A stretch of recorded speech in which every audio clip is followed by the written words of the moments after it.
Everyone, तो यहाँ पे आ गए हम लोग नए चैप्टर की समरी लेकर के। समरी आज की बहुत ही अच्छी होने वाली है और आपकी लाइफ में आने वाली समस्या में से भी थोड़ा सा कनेक्ट करने वाली है। आने वाली समस्या से ही मतलब है मेरा कि जैसे लोग कहते हैं ना कि धरती पलट जाएगी, पता नहीं कहाँ तक सच है, पर पानी खत्म हो जाएगा ये 100% सच है। क्योंकि हमारे पास जो ड्रिंकिंग वाटर है एक वो म्यूनिसिपल रिसोर्सेज है, मतलब कि बहुत ही कम अमाउंट में है हमारे पास। 0.03% ही हमारे पास जो ऐसा है जो पीने का पानी, अदरवाइज 98% वाटर जो है वो सॉल्टी और सी वाटर है। ठीक है, तो यहाँ पे इस चैप्टर में पूरा दर्शाया गया है कि कैसे स्कैरिटी वाटर इन फ्यूचर होने वाली है, यानी कि पानी की कैसे कमी होने वाली है। वो पूरी चीज़ को एक लेटर के थ्रू और दो कजिन्स के कॉन्वर्सेशन के थ्रू बताया गया है। So I am going to start the chapter by reading lines by lines. Okay, so Mayank lives in a small village, यानी कि मयंक एक छोटे से विलेज में रहता था। There is scarcity of water in the village, यानी उस विलेज में, जिस गांव में मयंक रहता था, वहाँ पानी की बहुत कमी होती थी। The villagers decide to save each and every drop of water during this rainy season. तो अब विलेजर्स ने सोचा कि भैया पानी की जिस हिसाब से कमी है, तो इस बार जब बरसात आएगी तो हम उसकी एक एक बूंद बचाएंगे, ताकि आगे जाकर हमें आगे सीजन में हमें पानी की कमी ना पड़े। They resolve to execute this idea as soon as start raining. और जैसे ही बारिश शुरू होने लग गई जिस महीने से, वैसे ही उन्होंने अपने आइडिया को एग्जीक्यूट करना शुरू कर दिया, यानी कि लगा दिया कि भैया चलो अब एक बूंद पानी अपन इकट्ठा करेंगे। This news gate publish in the newspaper. और ये जो न्यूज़ थी कि भैया गाँव वाले पानी बचा रहे हैं, ये न्यूज़पेपर में भी पब्लिश होने लग गई। Mayank receive a letter from his cousin Priya in this regard. अब मयंक जो था, जो उस गाँव में रहता था, वो अपनी कजन प्रिया का एक लेटर मिला उसको इसके regarding. He gives a quick reply, और उसने उसका तुरंत ही रिप्लाई दिया। तो अभी लेटर लिखने के लिए सबसे पहले आप उसका एड्रेस लिखते हैं, है ना। तो इसमें विलेज एंड पोस्ट केवा दशवार था। तहसील और डिस्ट्रिक्ट थी इंदौर, इंदौर के पास कोई विलेज है केवा दशवार, वहाँ का था। डेट होती है तो ये 5706 की। और उसके बाद हम जिसको रिगार्ड दे रहे हैं रिटर्न लेटर में, उसके लिए तो मयंक अब लिख रहा है लेटर प्रिया के लिए, डियर प्रिया। ठीक है, ये लेटर का रिप्लाई है जो प्रिया ने ऑलरेडी दे दिया था। ठीक है, चलो। I am really very happy to receive a letter, यानी कि मुझे तुम्हारा पत्र मिला और मैं बहुत ही खुश हूँ। Actually I was expecting it from you, actually मुझे पता था कि तुम ये मुझे लेटर लिखोगी। I am happy that you read the newspaper daily and you are aware of the things going around. मुझे अच्छा लगा कि तुम न्यूज़पेपर पढ़ती हो और तुम्हें अपने आसपास की चीज़ों से तुम हमेशा जागरूक रहती हो। I very much appreciate your curiosity and thrust for information. और मैं सच में बहुत अप्रिशिएट करता हूँ, बहुत मानता हूँ कि तुम किस हिसाब से इस हमारे जो गाँव की इन्फॉर्मेशन उसके लिए किस हिसाब से जागरूक हो। Keep it keep it up, these qualities will definitely help you grow into a alert citizen. यानी कि तुम अपनी ये क्वालिटीज़ हमेशा बनाकर रखो, क्योंकि ये तुम्हें आगे जाकर बहुत ही एक अलर्ट सिटीजन बनाएंगी, जिस हिसाब से तुम अपनी सराउंडिंग्स के प्रति अपनी जागरूकता को दिखाती हो। You have rightly guess that I attended the inaugural function of water conservation programme in my village. तुमने सही गेस किया कि भैया मैंने जो है वो अपने गाँव का इनॉग्रल फंक्शन जो था उसको अटेंड किया था, वाटर स्कैरिसिटी के लिए जो किया गया था, जो मेरे गाँव वालों ने रखा था। The word conservation literally means to save something. जो कंजर्वेशन शब्द है इसका एक्चुअल मीनिंग होता है कि भैया आप किसी भी चीज़ को सेव कीजिए।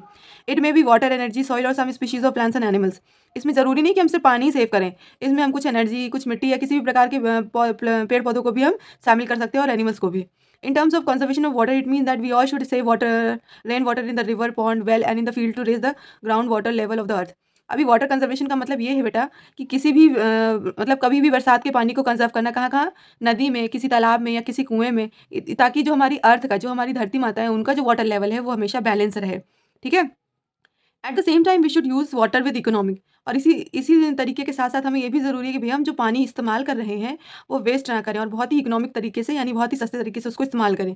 जैसे कि मान लीजिए आपकी कोई एक्सेस वाटर निकला, आपने वेजिटेबल्स धोए, है ना, उसे उठाकर, उस पानी को उठाकर आप पेड़ पौधों में डाल सकते हैं। जो मम्मी लोग चावल के पानी को धोती हैं, उसमें बहुत ज़्यादा पानी यूज़ होता है, उसको उठा करके आप चाहें तो धो सकते हैं। जो आपकी प्यूरिट का आउटलेट निकलता है, जो पानी निकलता है, उसे आप अपने किचन गार्डन में कन्वर्ट कर सकते हैं आगे, और वहाँ पे भी डाल सकते हैं ना। तो इस तरीके से बेसिक छोटी-छोटी चीज़ों से आप इकोनॉमिक वे में वाटर कंजर्वेशन कर सकते हैं। When the rain water percolates down the earth, it's no longer remains thirsty. यानी कि जब आपका ये जो बरसात का पानी है वो धरती में नीचे जाएगा और वहाँ सूखेगा, तो कोई भी इंसान प्यासा नहीं रहेगा। चाहे वो एनिमल्स हो, चाहे ह्यूमन बीइंग्स हो, सबकी अपनी पानी की नीड कंप्लीट हो जाएगी। We are living in a very challenging era. जो हम जिस इरा में रह रहे हैं, जिस हम साल में जी रहे हैं, ये बहुत ही चैलेंजिंग है हमारे लिए, हम सबके लिए इनफैक्ट। आज की डेट में फूड कमाना, पैसे कमाना, लाइफ को अच्छे तरीके से जीना, सब चीज़ें काफ़ी ज़्यादा डिफ़िकल्ट होती जा रही हैं, जैसे-जैसे टेक्नोलॉजी डेवलप करती जा रही है। मार्केट में इतनी सारी चीज़ें अवेलेबल हैं आपको भटकाने के लिए कि आप डेफ़िनेटली, आपको लगेगा कि आप उनके बिना तो जी ही नहीं सकते, राइट? अभी फ़ोन आ गया तो रिचार्ज के बिना जी नहीं सकते, नेट के बिना जी नहीं सकते, फ़ोन आ गया है तो बैटरी भी आपको यूज़ करनी पड़ेगी, हेडफ़ोन्स भी मँगाने पड़ेंगे, है कि नहीं? तो जितनी ज़्यादा टेक्नोलॉजी बढ़ती जा रही है, कहीं न कहीं वो हमारी पर्सनल लाइफ़ में भी इफ़ेक्ट कर ही रही है, ठीक है? Ruthless cutting of tree and destruction of forest have resulted in scarcity rainfall. जो हम एकदम क्रूरता के साथ पेड़ों को काटते चले जा रहे हैं, और इस हिसाब से हम जो पूरा हमारे जंगल है उन्हें खत्म करते जा रहे हैं, डिस्ट्रक्शन करते जा रहे हैं। इस हिसाब से जो जो जो एकदम भारी बारिश हो रही है ना, इससे क्या हो रहा है, सॉइल इरोजन हो रहा है ना? पेड़ काट रहे हैं, ऑक्सीजन के कुछ समय में डिप्लीशन हो जाएगा, ऑक्सीजन की कमी आने लग जाएगी। We see scarcity of water growing almost everywhere which is adversely affect the cultivation of the crop. यानी कि जो पानी की कमी है वो लगभग सभी जगह है, सारे प्रदेशों में, सारे स्टेट्स में अब लगभग धीरे धीरे पानी की कमी आ रही है। और इससे सबसे ज़्यादा जो इफेक्ट हो रहा है वो हो रहा है कल्टिवेशन ऑफ क्रॉप। यानी क्रॉप जो होता है, जो हमारी फसलें हैं, उनको उगाने में हमें प्रॉब्लम जा रही है। अभी अब पॉपुलेशन भी तो उस हिसाब से बढ़ रही ना। इंडिया ने चाइना को सुप्रेस कर दिया पॉपुलेशन के हिसाब से। अब जो इंडिया है हमारा फर्स्ट नंबर में आता है पॉपुलेशन में। लेकिन इतनी ग्रोइंग पॉपुलेशन को फीड करने के लिए इतनी सारी फसलें कहाँ से लाओगे आप? भाई आप हर जगह तो बिल्डिंग्स बना रहे हो, कहीं पे भी कोई अब किसानी ज़्यादा करना नहीं चाहता। जो किसान हैं उनके लिए अब पानी की कमी हो रही है, क्योंकि हर अलग-अलग घर बन चुके हैं, सबके पास अपने बोर हैं। तो इतनी आपने ड्रिलिंग कर दी है अर्थ में कि अब पानी की स्कैरिसिटी आना आगे पॉसिबल ही है। ठीक है? How can we happy with thirsty soil? जब मिट्टी ही प्यासी रहेगी, कहने का मतलब है कि जब मिट्टी में ही पानी नहीं होगा तो हम खुश कैसे रहेंगे? हमें पानी कहाँ से मिलेगा? If the field do not have plenty of water it affect the production of food grain and the country face storage of food. यानी कि अगर हमारे पास पर्याप्त पानी नहीं रहा तो हमारा फूड ग्रेन भी इफेक्ट होगा, और इसके साथ ही साथ जो हमारी कंट्री है उसमें भी फूड की कमी आएगी। ठीक है? Our brother and sister who lives in villages start migrating to cities and towns.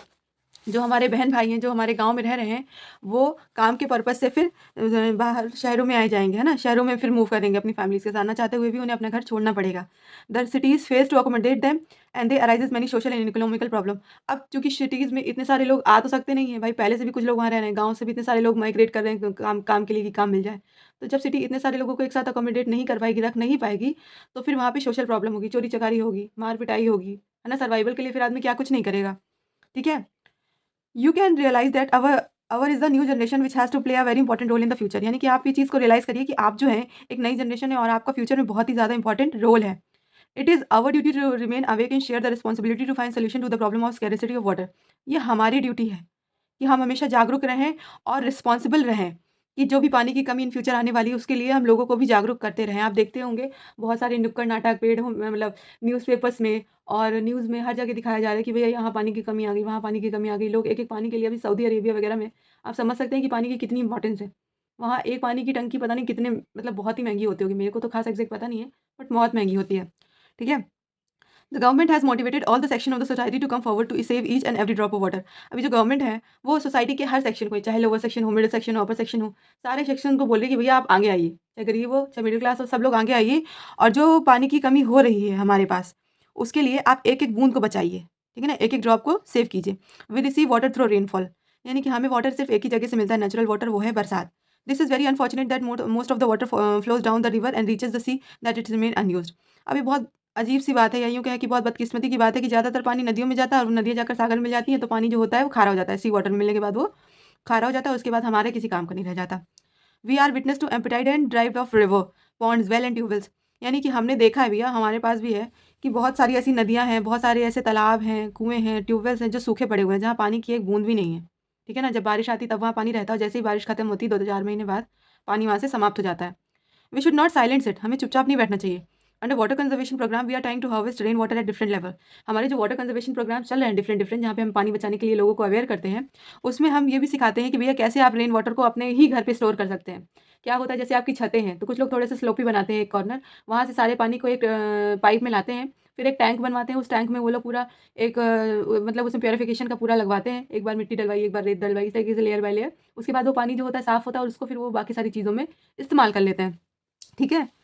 The farmer will store water in their field by building मेधा बांध अराउंड देयर फील्ड्स। यानी कि फार्मर जो होते हैं, जो किसान होते हैं, वो अपने खेतों में कैसे रेन वाटर को हार्वेस्ट कर रहे हैं? मेधा बांध बना करके। Okay? They will also take small pond in their field to accommodate rain water. ऐसा भी होता है कि भैया अपने खेत में वो एक छोटी सी जगह पे एक छोटा सा पॉन्ड बना लेते हैं, एक छोटा सा तालाब सा बना लेते हैं, जहाँ पे वो रेन वाटर को स्टोर करके रखते हैं। Similarly old structure like well and ponds will be dependent clean. यानी कि बहुत जो पुराने स्ट्रक्चर्स होते थे, जहाँ पे कुएँ और तालाब होते थे, वो काफ़ी ज़्यादा गहरे होते थे और साफ़-सुथरे होते थे। The stop dam on the rivulet and the river will be repaired and made functional to hold back sufficient water. अभी जो स्टॉप डैम्स होते हैं ना, स्टॉप डैम्स वो होते हैं बेटा कि नदी होती है ना, छोटा सा एक पुल टाइप का बना देते हैं उसमें और लोग आते जाते हैं ना, तो वो छोटे-छोटे स्टॉप डैम्स होते हैं। स्टॉप डैम्स में क्या होता है कि उनमें सफिशिएंट वाटर मतलब कि होल्ड किया जा सकता है, ठीक है? वहाँ पे पानी काफ़ी ज़्यादा रुक जाता है। What a wonderful scene it will be for us to have the river of the village full of water throughout the year. सोचो कि कितना अच्छा होगा कि आपकी नदियाँ साल भर पानी से भरी रहें, चाहे ठंडी हो, बरसात हो, कोई भी मौसम हो, नदियाँ पानी से भरी रहेंगी तो सिंचाई अच्छी होगी तो फसल अच्छी होगी और फसल अच्छी होगी तो क्रॉप प्रोडक्शन अच्छा होगा और हमें कभी भी स्टोरेज ऑफ फूड को कभी फेस करना ही नहीं पड़ेगा कि कभी हम फूड स्टोर करें या स्कैरेसिटी ऑफ फूड हो रही हो, खाने की कमी हो रही हो, तो ये सारी चीज़ें हैं ना।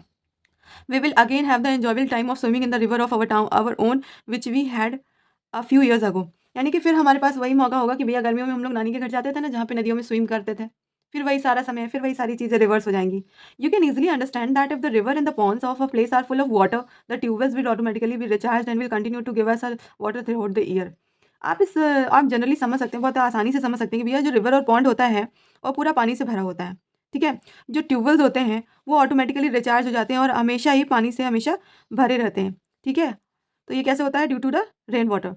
आई would like to mention that the government alone can not do anything. मैं ये बताना चाहता हूँ कि भैया गवर्नमेंट जो है, वो अकेले कुछ भी नहीं कर सकती, उसमें लोगों का योगदान होना बहुत ज़रूरी है, ठीक है? Similarly only shouting slogan will not be of any help. अभी आप ये बताओ पानी बचाओ यही चिल्लाते रहो, इससे कुछ नहीं होने वाला। पानी बचाओ के लिए आपको थोड़े से एफर्ट्स डालने पड़ेंगे, ठीक है? Water in everybody essential needs, so everybody included with children should participate in the water conservation programme. सबके लिए पानी ज़रूरी है, इसलिए ज़रूरी नहीं कि सिर्फ बड़े ही पानी बचाएँ, बच्चे भी पानी बचा सकते हैं। जो फालतू का पानी वेस्ट करते हैं, ब्रश कर रहे हैं, नल खोल के ब्रश कर रहे हैं, ठीक है? कहीं जा रहे हैं, हैंड वॉश कर रहे हैं, 1 घंटे से हैंड वॉश ही कर रहे हैं। तो इस तरीके की ये जो छोटी-छोटी एक्टिविटीज़ हैं, इन्हें रोककर भी आप वाटर कंजर्वेशन कर सकते हैं। I have seen all the peoples volunteering coming forward and working hand in hand, shoulder to shoulder for the noble cause. मैंने देखा है कि सारे जो स्वयं सेवक हैं, यानी कि जो वॉलंटियर्स हैं, वो आगे आ रहे हैं और बहुत ही ज़्यादा हाथ से हाथ मिलाकर, कंधे से कंधे मिलाकर एक दूसरे के साथ इस नोबल कॉज में, यानी कि इस नेकी में वो लोग हेल्प कर रहे हैं। Hope you will be benefited with what I have written in this letter. यानी कि तुम्हें, मैं उम्मीद करता हूँ कि तुम्हें इससे बहुत ही फ़ायदा मिला होगा जो मैंने ये लेटर लिखा हुआ है। Do share it with your friends, keep writing similar letters on others burning topics also. तो बोला कि ये तुम अपने दोस्तों के साथ शेयर करो और प्लीज़ ऐसे और लेटर्स मेरे लिए, और ऐसे मतलब बर्निंग टॉपिक्स मतलब होता है कि जो करंट में टॉपिक्स चल रहे होते हैं ना, करंट में जो एकदम कहते हैं ना तड़कती भड़कती न्यूज़ें चल रही होती है उसमें। तो कहती है कि तुम और भी जो अच्छी न्यूज़ेज़ हैं उनमें भी मेरे लिए लेटर्स लिखते रहना। Please convey my regards to everybody in the family. यानी कि मेरा आशीर्वाद क्या है, मेरा जो प्यार है अपनी फैमिली में सबको बताना कि भई मैंने सबको, बड़ों को नमस्ते कहा है, छोटों को प्यार दिया। ऐसे कहते हैं ना, योर कज़िन्स मयंक। तो बोलता है कि तुम्हारा कज़िन मयंक। अब आ जाती है बारी कि what is the moral of the story. So moral of the story is the earth will protect us only if we ourself protect the earth. Earth हमें तभी बचाएगी जब हम अर्थ को बचाएँगे, जब हम अर्थ को खुद से बचाएँगे, ठीक है ना? अर्थ भी हमें तभी बचाएगी, यानी नेचर चाहती है कि उसने हमें सब कुछ दिया है, पेड़ दिया है, पौधे दिए हैं, ज़मीन दी है, सब कुछ दिया है, लेकिन वो चाहती है कि भई आप भी उसे सेव करें, आप उसका अपनी ग्रीड के लिए एक्सेस यूटिलाइज़ ना करें, कि भैया हमको लालच है, तो हम ज़मीन पे ज़मीन बनाए जा रहे हैं, काटे जा रहे हैं पेड़-पौधे, है ना? हमें ज़रूरत है तो हम डैम्स बनाने के लिए कितने विलेजेस को खाली कर दे रहे हैं। मतलब जो नेचुरल रिसोर्सेज़ है उन्हें एक्स्ट्रा यूज़ कर रहे हैं, एक्स्ट्रा उनका बेफिज़ूल में इस्तेमाल कर रहे हैं, तो ये सारी चीज़ें। ओके?